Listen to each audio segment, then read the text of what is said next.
At sa mainit na talakayan ngayon sa politika, napakainit po, alam nyo, ang gulo na po ng ating bayan sa ngayon. Kaya labanan po natin itong korupsyon sa gobyerno. I am one with the Filipino people in this fight and crusade against corruption in government. Alam niyo po, pinipilit nilang inililihis ang katotohanan ngayon. Dapat po'y managot ang dapat managot. Ikulong ang mga korap, ikulong ang mga buhaya, ikulong ang mga magnanakaw. Alam niyo, meron po mga puwersa na ipinipilit nilang inililihis ang katotohanan. Ngayon, dinadamay pa kami ni former President Duterte.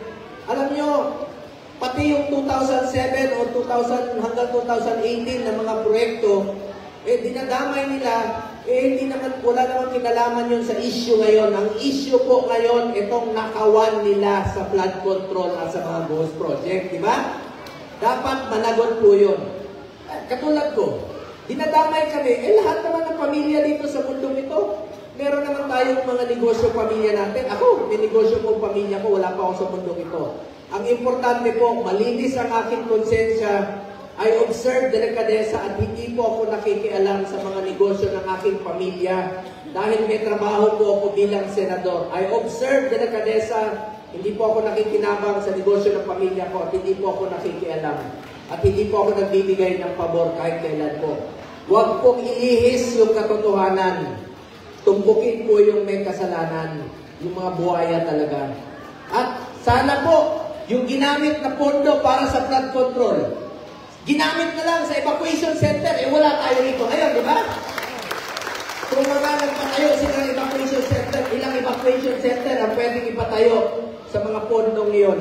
Alam nyo, batas na po itong Ligtas Pinoy Centers Act. Mandatory evacuation center. Ako po ang principal author. Batas na ito. Sana yung pondo sa flood control, ginamit nila sa evacuation center. Wala kayo rito ngayon sa gym, meron kayong maayos na higaan, tuwing may nasusunugan, nababahaan. Ang pwedeng ipatayo na evacuation center, 60,000 sa buong Pilipinas. Kung ginamit po yung pondo ng flood control sa tama, meron na sana tayong 80,000 health centers at 800 na mga hospital. At ang pwedeng ipatayo nun, 300,000 na classrooms ang pwede pong ipatayo. Ngayon, ilang classroom na po napapatayo, di ba? Alam nyo, 22 lang napapatayong classroom sa ngayon. Sana ginamit po yung pondo ng flood control sa tama. Ginamit po para sa mga classroom. Marami sanang estudyante na kinabang sa ngayon po. Magtulungan po tayo. Huwag tayong pumayag na lumuhin po tayo. Huwag tayong pumayag na ilihis po ang katotohanan.